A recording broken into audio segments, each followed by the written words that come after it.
Hello and welcome to Door to Door. I'm Jenny Moore. I'll be moderating today's session on trauma and addiction, breaking the cycle in women. Before we get started, I'm going to ask each of our panelists to briefly introduce themselves. Lindsay, would you start? Hi, my name is Lindsay Baksh. I'm a women's health nurse practitioner, and I am on faculty at the School of Nursing with the Women's and Gender-Related Studies program, and also a clinician in the Firefly Program at Vanderbilt Medical Center. Hello, I'm Mary Carter-Orbke. I'm a psychiatric nurse practitioner, and I currently am an instructor at the School of Nursing as well in the psychiatric specialty and the pre-specialty, and I have a small private practice, and my background is in residential treatment for substance use disorders and eating disorders. My name is Queen Henry Okafor. I'm a family nurse practitioner and also a psych mental health nurse practitioner. I teach in the FMP program here at Vanderbilt University School of Nursing. I'm glad to be here. Hi, I'm Tracy Levine. I'm the Executive Director of Healing Housing. We are a nonprofit recovery program for women healing from addiction here in Middle Tennessee who have limited resources. And I'm also glad to be here. Hello, I am Brandy Madden. I am a psychiatric nurse practitioner. I teach here at Vanderbilt University School of Nursing. I have clinical practice in a PHP program for men with addictions. I have also have a background with women who have addictions and are being treated. And I also currently practice at Meharry Medical Center in their MAT program. So it's very nice to meet everybody and to be in this program today. Good afternoon. My name is Olivia Smith. I'm a registered nurse and I'm founder of Healing Housing, and I'm currently working as a personal development and trauma-informed coach in Nashville. And it's so nice to be with everyone. Great. Thank you all. Olivia, you opened Healing House to help women who are in recovery change the course of their lives. One of the things that you said you learned was that the success of recovery is dependent on helping the clients first to confront and deal with their past trauma, which is oftentimes from their youth, so that they can break the cycle of addiction. We're going to circle back in a bit to talk about how Healing House helps. But first, let's talk a little bit about trauma. Brandy, could you define trauma for us? Yes, absolutely. And I wanted to give really a broad definition of trauma. And really broadly, trauma is any type of distressing event or experience that can have an impact on a person's ability to cope and function. And really, that the broadest sense, that is what trauma is.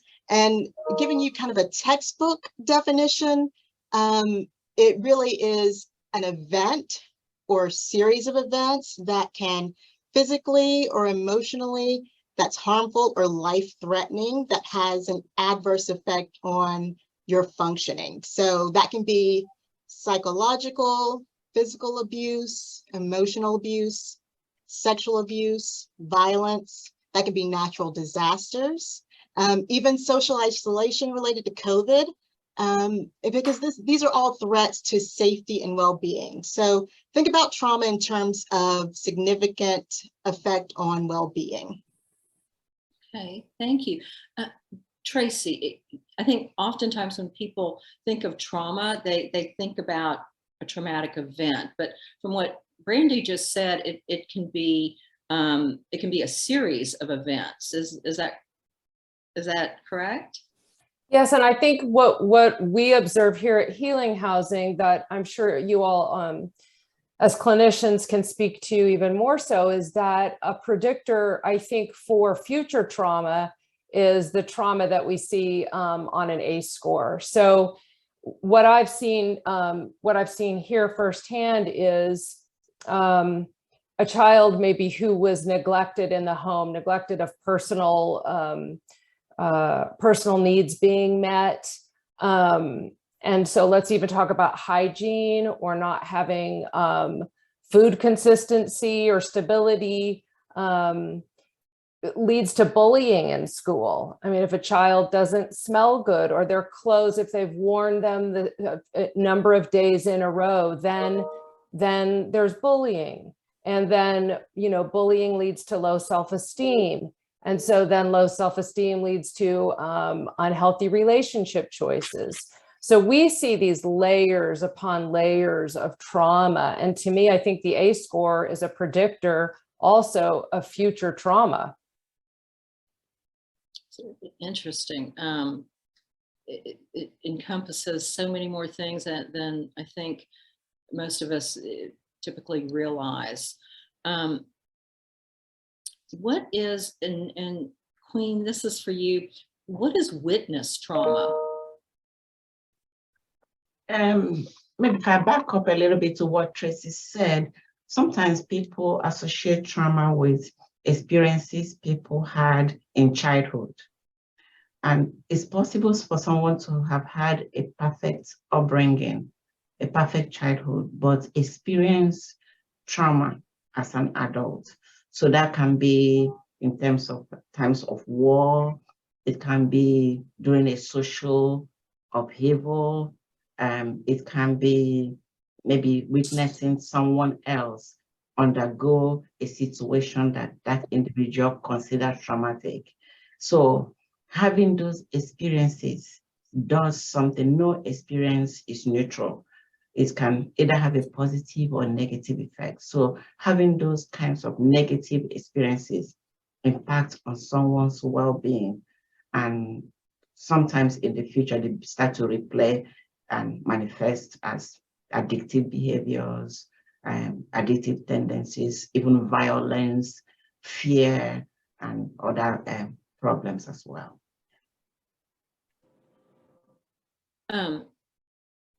So in order for trauma to occur as we've heard it defined, can it happen to just an individual, or can it happen, like, can it occur as part of being a group, from like witnessing it happen to someone else, or even hearing about it?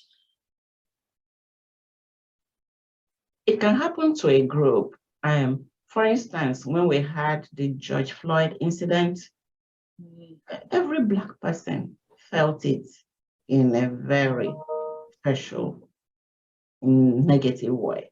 So if you witness something, or it happens to somebody you know, or a group that you identify with, it changes you. It's understandable. Thank you. And looking at addiction, Olivia, in reflecting on the clients of Healing House, what has been your experience in linking addiction to trauma? So Healing Housing, we opened our doors and began housing our first group of women in May of 2017. And in the first couple of years, we were just doing very rudimentary tracking of data, and we're asking kind of during our admission process a couple of questions, just very basic to our women. Were you ever emotionally, verbally abused? Were you physically abused as a child, or were you sexually abused as a child? So those were kind of the three trauma-related questions that we were asking. And as the program has matured since 2017, we've matured in our information gathering. So now we have implemented the ACE questionnaire as part of our admission protocol.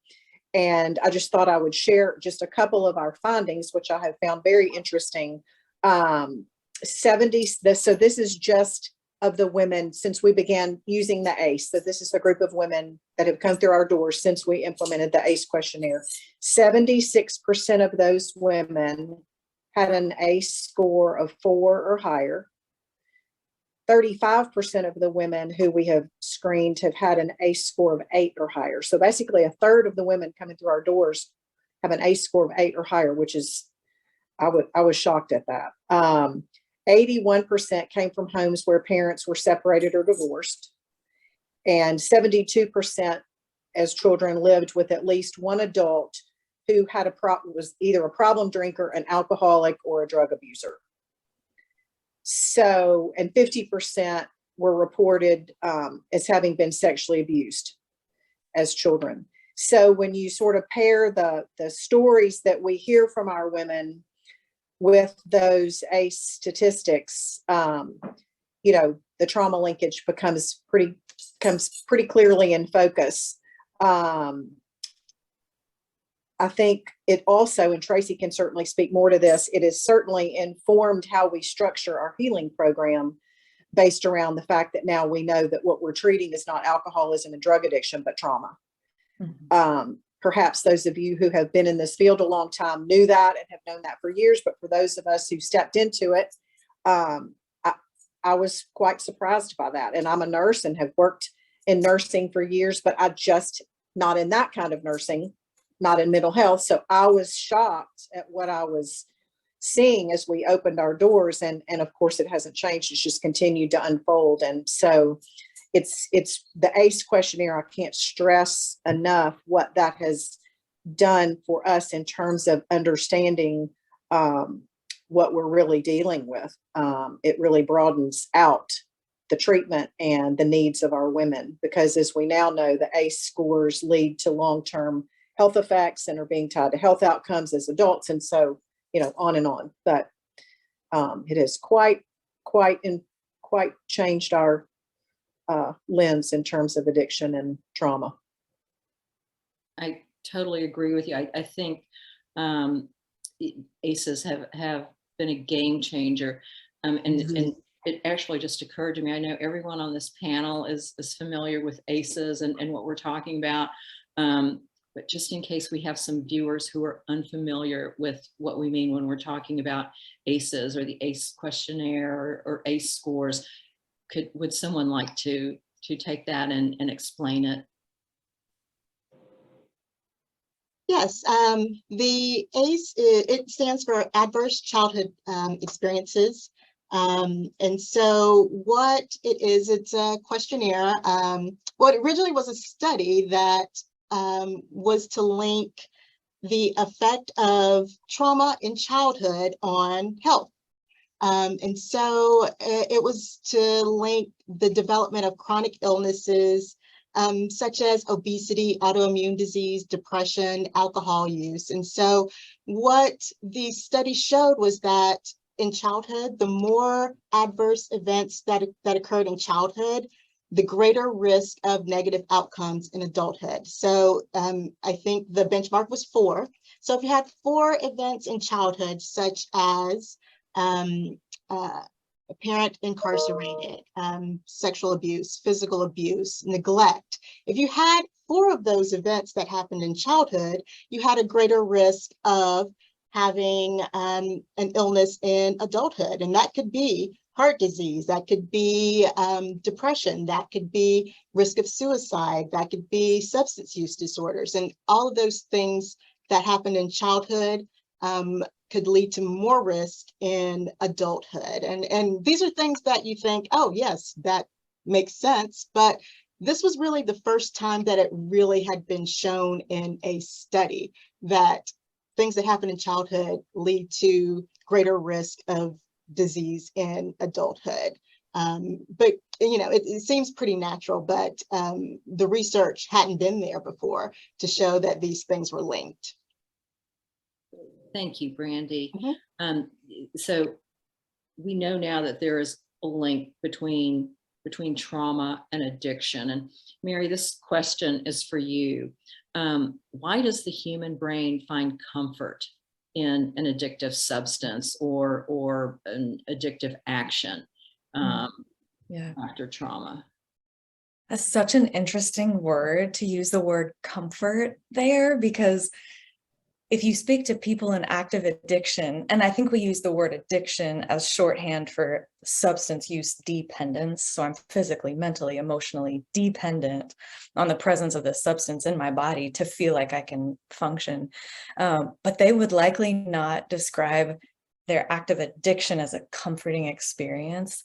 But when we think about trauma, so just as my colleagues have defined trauma, it's this your brain perceives a threat to its survival, this profound sense of powerlessness over my ability to maintain my own survival. And addictive substance targets the exact place in the brain that reinforces behaviors that are necessary for survival. So sometimes what I'll explain to my patients in addiction who feel a lot of shame because the messaging is, you're choosing this, so stop choosing this. Your reward pathway in your brain, to oversimplify it, has this dopaminergic process to it that our brains essentially release this explosion of a pleasure-inducing dopamine when we do something that's necessary for survival. So we get that when procreation occurs. Our species needs this for survival. We get that when we eat. We need that for survival. The devastating thing about addictive substances is they do the exact same thing. So people in addictions' brains register whatever you just did is necessary for survival. That substance you just used is necessary for survival. So it starts to feel like life and death to not have it. And if they've already experienced trauma, a threat to their existence, then the reinforcing, this makes me feel like I'm doing something that keeps me alive, process of using a substance is doubly a threat for them to be in addiction. And I'll frequently ask, or I try to always ask my patients, as I'm exploring their substance of choice, what are you using? And then what is it that substance did for you? If you think back to the earliest times, because by the time they're in addiction, it's such a part of their life they may not be able to remember. But so often it's, well, I could sleep, because a hyper aroused state from trauma, you can't sleep, you can't rest. Or it's, I didn't think about that trauma for however long that I was high. And that relief, I forgot. That's what I got at first. And it's a form of escape from the impact of trauma, often for people who have experienced that. That is very helpful. Thank you for that. Absolutely. I think so many times when people think about addiction, they think of it as a choice, that people are making a choice to get high, and initially perhaps there is that feel good that comes from it, but then there comes a point where you just keep using to feel normal, to not feel the pain of it. Is there a common variable to addiction? And Tracy, I'm gonna pose this question to you. I would say a common variable would be isolation. And I would say fear. There's numerous ones that come to mind, but I think when I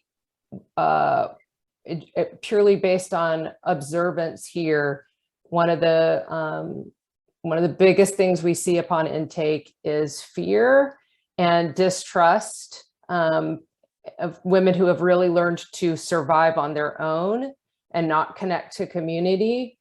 And I think really it's funny, I jotted that down as we were talking about how in an environment where you're living together, and we've seen this in so many different areas, that how the connection of peer-to-peer in processing trauma and supporting each other through trauma is hugely powerful. So we hold that and protect that trauma, and are afraid to express that trauma, but in a in our sober living home, a lot of processing of trauma happens as people gain trust with one another. They share their innermost secrets, and they see that a lot of us have lived through sexual trauma, have lived through neglect. And so we're not so protective of that storyline.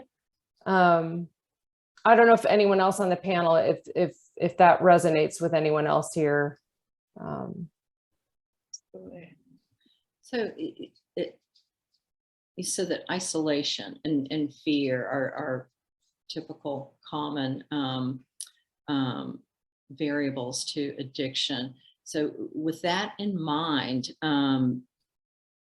what impact did or has the pandemic had on addiction? Well, I mean, that to me, 100% isolation. I mean, we saw it. I saw it myself. I'm in long-term recovery. The Zoom is great. I'm glad we have it. We all agree to that. But those of us with addiction, meeting in community and fellowship. I mean, they say that in the 12 steps. It's the meeting before and after that you don't want to miss. And we missed that. We missed that having coffee together, talking things out together. And I saw that as a really big driver for why the numbers,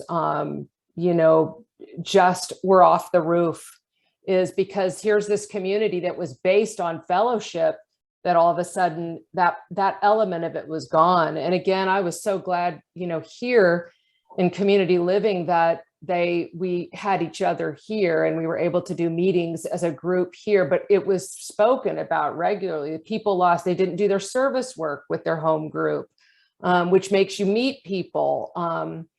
So isolation to me was the biggest driver, I feel, of why those numbers and lack of then continuing mental health care, your therapy appointments and doing those in person.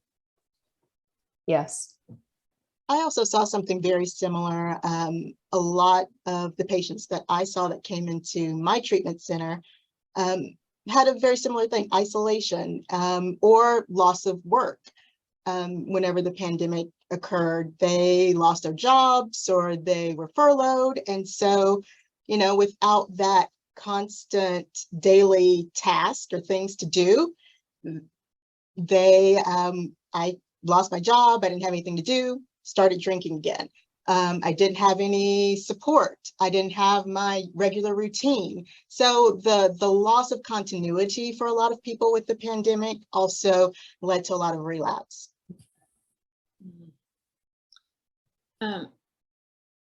It's sad. There were just so many negative impacts, so many repercussions that I think that a number of people didn't realize from the isolation.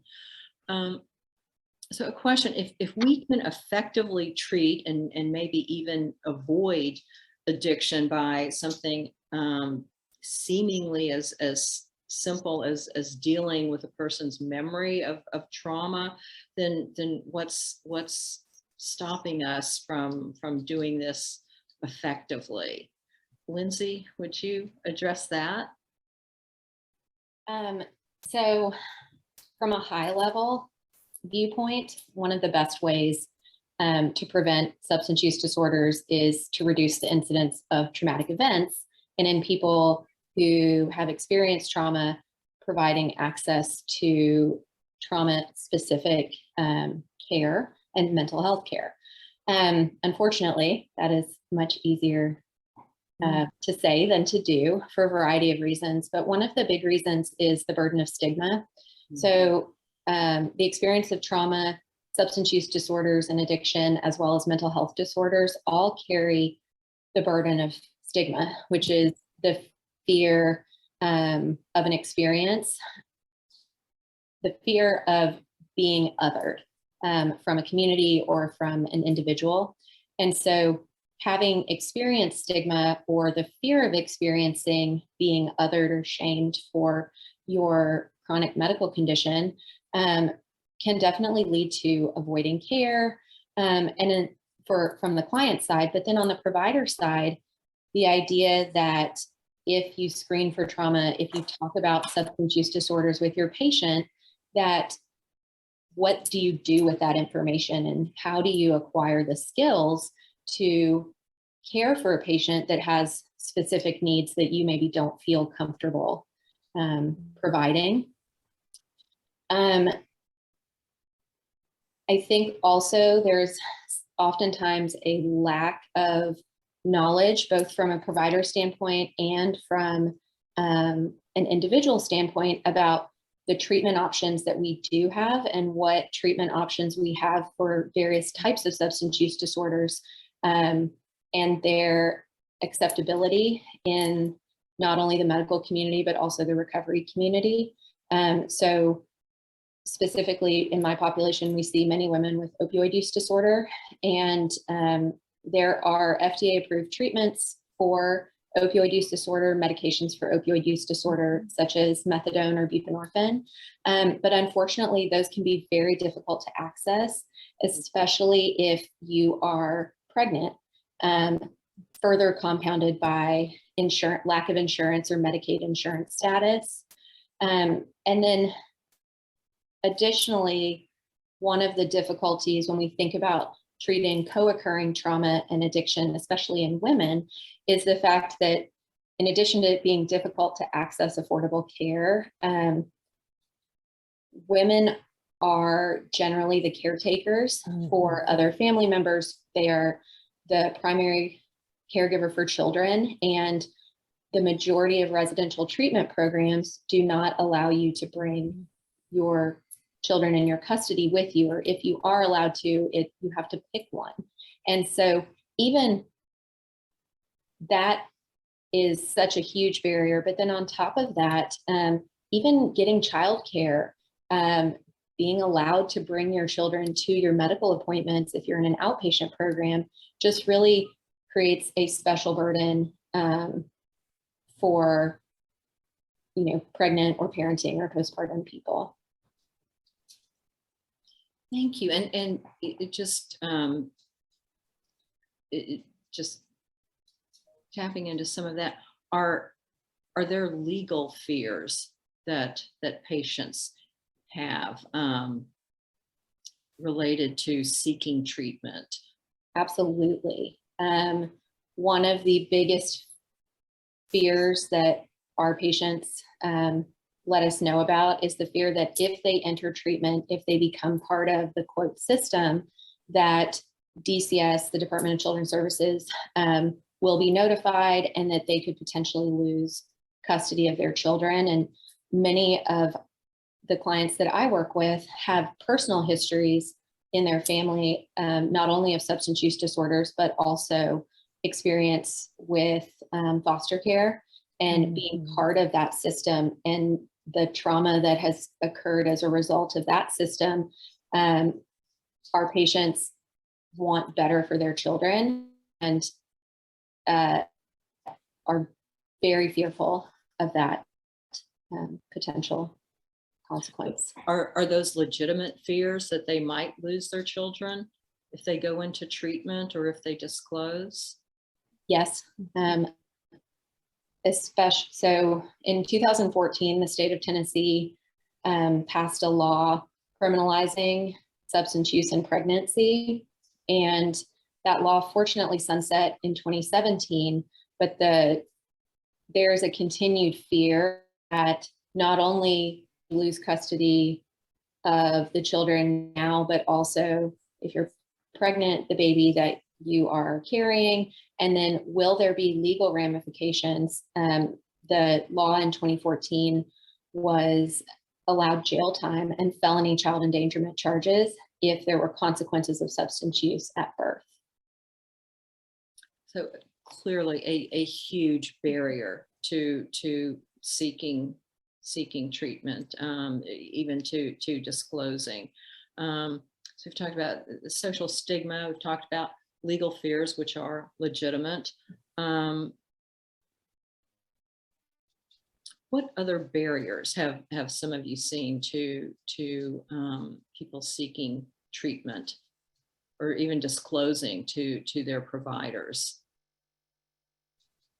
I think one thing you mentioned initially as you were talking was if we know that treating trauma is so essential to treating addiction, why aren't we targeting that more? And I think one barrier there too is trauma treatment can be a little less defined than substance use treatment. Most people are relatively familiar with the fact that there's a place you can go if you're in addiction to be treated for 30 days. Now, not everyone gets 30 days, but people are aware of that. Trauma is such a complex thing to treat, and it's process-oriented treatment. There's not as much of a, here is the solution. The solution is going to look different for every single patient with trauma, and it's going to involve a lot of therapy, and it might involve psychiatric medication. It might involve addiction treatment, and might involve a lot of other things. So treating trauma is so complex. And so I think we do miss a huge piece of what could treat addiction or prevent addiction because we don't have that well-defined, here's where you go for trauma treatment. Yeah, excellent points. And one thing that you mentioned, you talked about 30 days, which I think when most of us think about different treatment programs or recovery programs, we think about 30-day programs. And even though we know 30 days of inpatient in particular might be very impractical for people, is 30 days long enough for the treatment of addiction? Absolutely not. No, I recommend at least 90 days for treatment. Are you talking about an inpatient? Yes, residential, inpatient, 90 days. And that doesn't, and paying for that is an issue. Yep. okay, that's what I Yes. was looking at. If the Yes, insurance companies agree with 90-day stays. they do not. A lot of times you will, you'll have to really get creative. I can do partial hospitalization. You'll have to drop it down to intensive outpatient in order to keep extending the treatment. But their insurance will not go for that full 90 days at all. I mean, talk about a cycle that, needs to be revamped. I mean, we see parents, and I see this even in Families Anonymous, which is another 12-step group that I'm a part of, and parents come in and they're so excited. We've got our child admitted, they agreed to go, they're in 30-day treatment, we're so excited. And, we all know, like, the chances of that working, and people, and again, it's there's no education around that. Whatever treatment centers are, and I'm not here to fault treatment centers. I mean, I feel like all of us are trying to do the best we can, but 30 days of treatment and really feeling like that's what's going to do it for your child, the road ahead can be really long. And I think we need to support and educate more folks on just what is happening with the brain at 30 days. I mean, people are like, but why don't you get it? Well, if your brain is still in craving at 30 days, there's not a lot to get. It's just like you pointed out, Mary. I mean, it's got one thing on the mind, and that is how am I going to get the next one?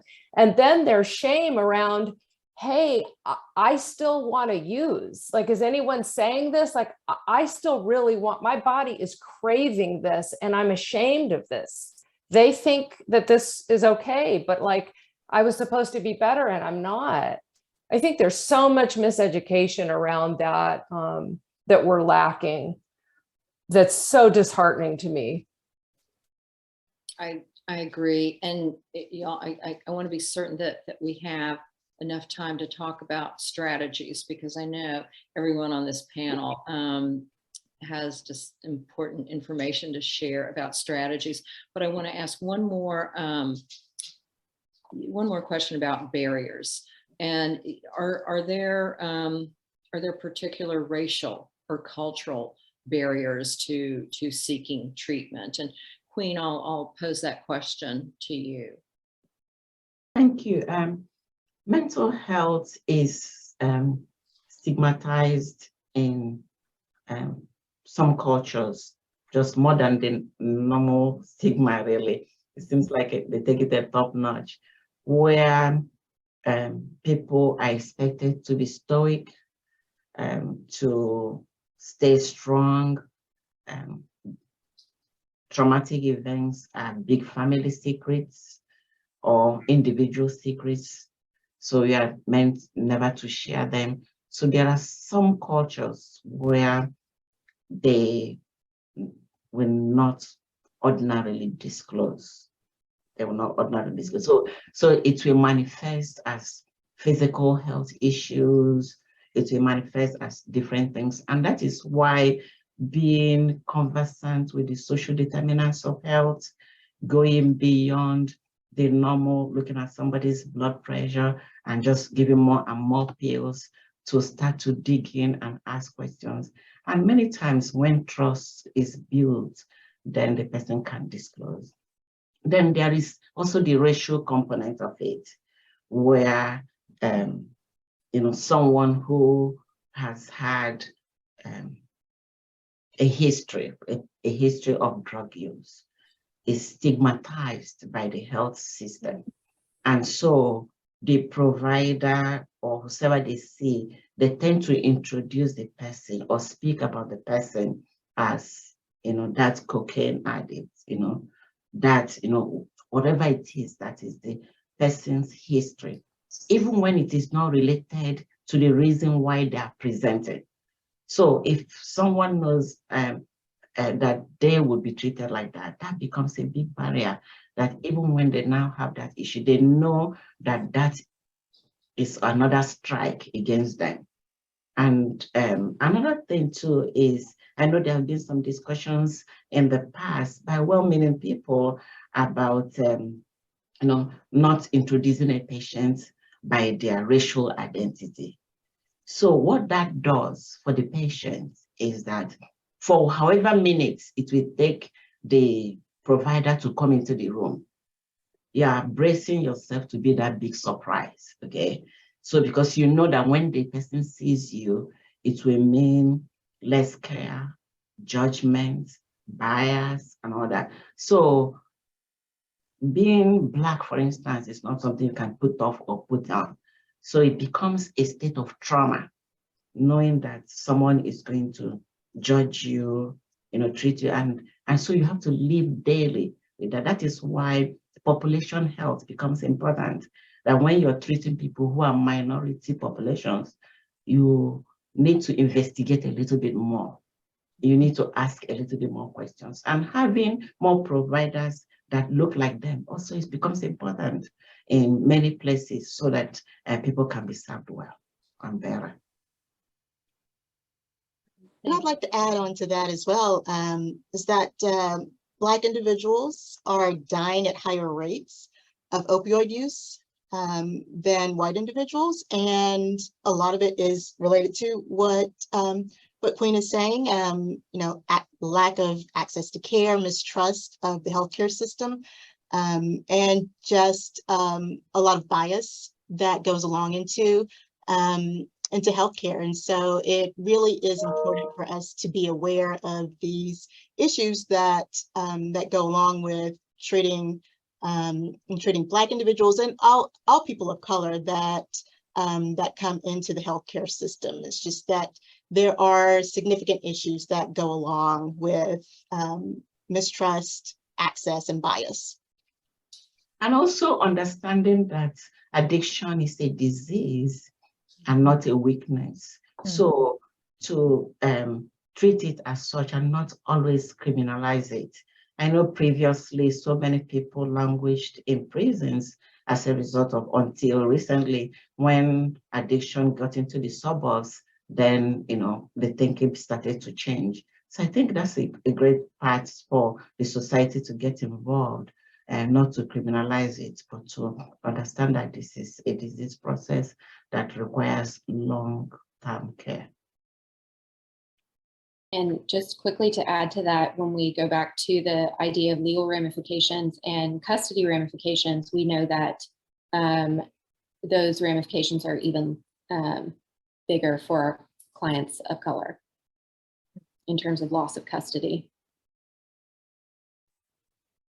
Excellent points. Thank you all. And Queen, one of the things that you said that I think should be a huge takeaway point is that addiction is a disease. It should be treated. It shouldn't be punished. It is not a character flaw. It is not a weakness. It is indeed a disease. You all, we've talked about barriers. We've talked about misconceptions. But we also know there are some programs that are doing it all right in how they treat the different issues. Lindsay, would you tell us about Firefly? Yes. Firefly is a multidisciplinary outpatient program that specifically aims to treat pregnant and postpartum people with substance use disorders. We are really a partnership. We're housed at the Center for Women's Health at Vanderbilt. And it's really a partnership between obstetrics and gynecology, psychiatry, and the pediatrics team. And we currently have 160 active patients. We have clinic 5 days a week. And our goal is to really provide kind of a one-stop shop in terms of receiving medications for opioid use disorder, supportive care, recovery care, even for people who are in abstinence-based treatment. We have peer recovery specialists that are part of our team, psychiatry, OBGYN physicians that are able to prescribe buprenorphine. We have counseling. We offer groups, individual counseling, and we partner with local woman-focused residential programs in the Middle Tennessee area. So Renewal House or the Next Door are some of the organizations that we work with. We also, in addition, we keep our patients for at least 1 year after birth, and sometimes longer than that. And we're able to offer involvement in research trials if patients are interested in that, as well as referrals to community providers if patients decide that coming to Vanderbilt or to the Firefly program is not in their goals. And we really try to be trauma aware in the care that we provide. So someone earlier spoke about powerlessness, and the goal is really to put the patient at the center of their care and allow them to be the driver for their individual goals in terms of recovery, in terms of their overall health, their desire to parent or not, and to be a safe space where clients can build trust with their healthcare providers. Fantastic. Thank you. Olivia, would you please tell us about Healing House? Well, what I will say, and then I'll hand it over to Tracy, is when we were researching the needs in Nashville, what we found was there was plenty of housing for people with money. So people with money can go to an expensive treatment center, and then they can, if they choose to go to a sober living facility after treatment, they have access to plenty of those types of homes that are, you know, $3,000 to $5,000 a month. And so places like the Next Door were telling us what we need is a place where, you know, our clients don't have to pay very much in order to access the same type level of care that a person with money is getting. So that's when we decided that Healing Housing would be in the business of, our mission would be to serve those who basically have nothing. So to qualify to be one of our participants, you have to have little or no financial resources. And we just felt like that's what Nashville needed. That's what our women needed. And so that's what we set out to provide. And we have found that that has been a gift that just keeps on giving. To be able to see the lights come back on in someone's eyes and to restore their purpose and, you know, to see them get their children back and all of the things that we all want for anyone that's in recovery. Now people with little or no resources have access to that quality of care that a person with money has. And I'll turn it over to Tracy to get into more specifics, but that was what drove us to found a program for those who don't have the financial resources to pay for an expensive place to go. I will just quickly add the sober living communities across the nation. It can be the Wild West. And what I've learned, I'm on a panel with incredible educated women in the field of addiction. And what I recognized early on in dealing with women with limited resources who were coming to us who needed assistance is that the responsibility of that couldn't just be housing. And otherwise our retention rate was low. Women were coming and leaving quickly. And we weren't addressing, to me, you know, where the addiction was born. And so healing housing has evolved and grown because we've listened. And what we've recognized as an organization, and again, I hear this with Firefly, is that, you know, there has to be a multidisciplinary approach. And we can't take a woman here and house her without supporting and looking at her trauma, giving her access to a true mental health diagnosis with follow-up care, like months and months of checking meds. You all know that, med management. I mean, we can't just do this and do a one-off and not recognize that the brain is regenerating, changing. So consistency in care long-term is part of the responsibility that as an organization we have taken on and we're honored to take on.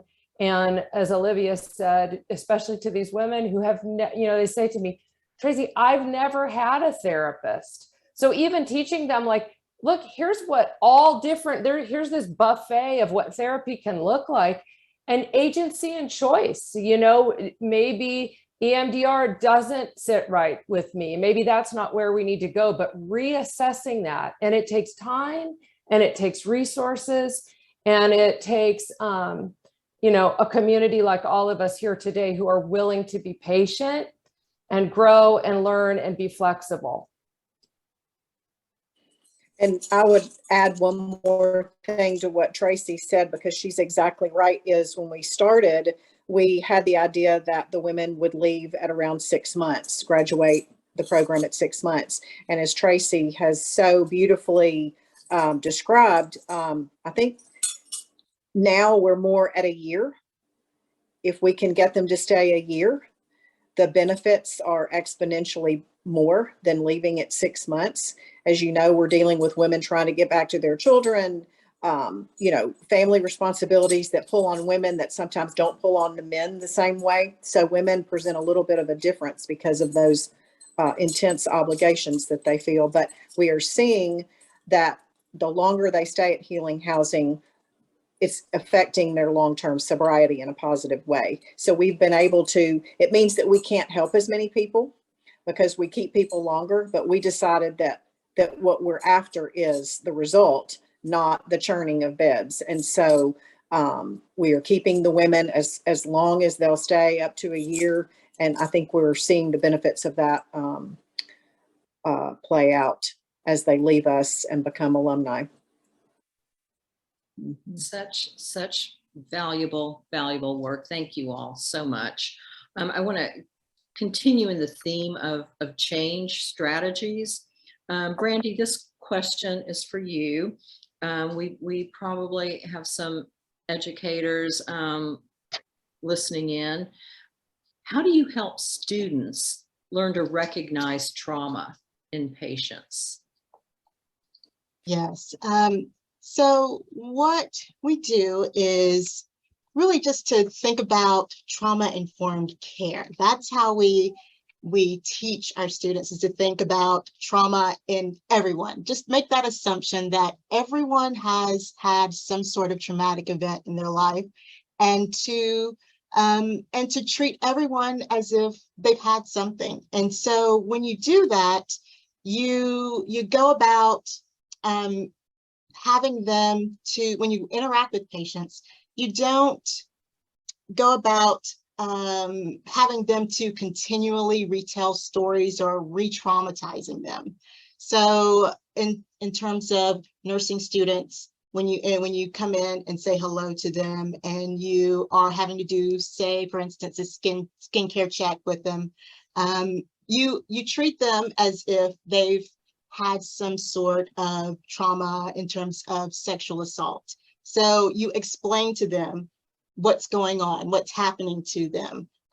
You explain to them what you're going to do, because whenever you go into a room with a patient, you don't know how they're going to respond to things that you do as a healthcare professional, because there is that dynamic of you being a professional and them being the patient. So I always have students to go in terms of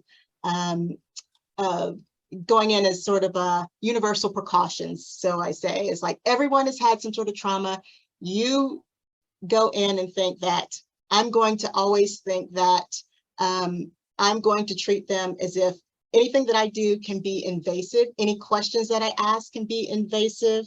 And so I need to think that if I'm going to ask them a question about their history, this can be something that can cause a flashback. This can be something that can lead them to leave the room and not come back. So to always think that trauma is very common.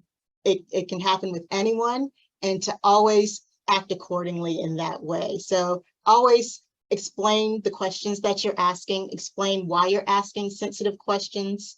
If you're asking about sexual history, ask about, say, I need to know, these are the reasons why I need to know these questions. If you're doing a physical exam, these are the things that I need to know. This is why I'm having to do this, and give them permission to say no. If you're asking these questions, if you're doing this exam, if they want to stop, they can stop at any time. And that is really the way that I have students to work with patients and to respond to patients, is to always give them permission to say no at any time. I love what you said about considerate part of universal precautions. I love that. And I think that is an excellent way to really stress the importance with students. You know, we've talked about ACEs. How often are ACEs? How often is that survey administered? Is it done more than once? And if it's just once, should we be doing it more often? Olivia, could you respond to that? Sure. I can tell you what we're doing at Healing Housing with that. It's a great question. We administer the questionnaire, a day or two into when the woman arrives at Healing Housing. And so you can imagine that that's really before any trust has been built with our program. So as you know, the ACE questionnaire is asking some pretty sensitive, probing questions, and you could anticipate that there might be some hesitancy on a woman's part to be totally transparent when answering some of the more sensitive questions. And secondly, as a person progresses farther along in their recovery journey, their brain continues to heal, as we've talked about. And they will also have begun at Healing Housing their one-on-one and group therapy sessions. And so it's possible that some repressed memories will have begun to surface that could change some of their answers. So for these reasons, we have started re-administering the ACE questionnaire after the participant has finished the IOP part of our program. And we are seeing some slightly different answers being given on some of the questionnaires than in their first questionnaire. And I think that's perfectly understandable. I think Tracy can probably add to that. The only thing I would say is that it's interesting that you can administer an ACE score, and then you can be in a one-on-one session, and where a person said I was not physically abused, or and then in a one-on-one they will say my father repeatedly beat me with a metal spatula. So we're getting, I think that's why, again, it's so important to not just administer a sheet of paper without counseling and questioning. And also, I do believe that after therapy, extended therapeutic relationship is built, and awareness about trauma, what trauma is, because again, I find that people, in my experience here, women are very protective of their trauma. So it takes quite a while to be able to admit, my parents beat me to a place where it left marks, and that is trauma. They will say, I was a bad kid and I deserved it. So it's really having to help people through that, and then awareness on our part as clinicians to be like, what we're seeing are two different things here. Goodness. Our time has flown by. I cannot believe it, but we're almost out of time. In our remaining few minutes, if we were to offer our viewers just one thing they could do right now to make a difference in the lives of our patients. Anybody want to take that? What would that one thing be? Listen. I will say my word is listen. Okay. Wonderful. My oversimplified recommendation would be log off of here and watch the YouTube TED Talk Rat Park, R-A-T, Rat Park. Because we're talking about breaking the stigma is going to be key to getting people help. That TED Talk so beautifully redefines what addiction is about. And it's about 14 minutes long. You can do it right now. Excellent. Thank you. Yeah. Anyone else? What can I would say, let your patient be the one to drive their care. So flip the script and meet them where they are today. Excellent. And just tagging along where what Lindsay said, shared decision making becomes important to make sure that even as you bring your expertise, that the patient gets a buy-in, and then you always need to be present with the patient. They need to know that you are truly care, and that you are in it in the long run for them. If they make it or they don't make it, that you will always be there. That is very reassuring to the patient. I would say be compassionate, because your patients are going through a lot. Addiction and trauma, it's a lot. And to just be aware that you're their lifeline, and to know that they're coming to you in a very vulnerable time. Olivia, any final suggestions for our viewers? I think, and Brandy beautifully said it earlier, I think adding a trauma lens to the addiction lens is needs to be universal. I think that's adding that to your toolkit is essential. Absolutely. And primary care providers have a role to play as well as gatekeepers. Mm-hmm. Absolutely. Narcan saves lives. Prescribe Yes. Narcan as often as anybody wants it and refill it. Yes. Well, thank you to all of our viewers. We hope this has been helpful. And thank you so much to all of our panelists. Thank you. Thank you Thank so you. much.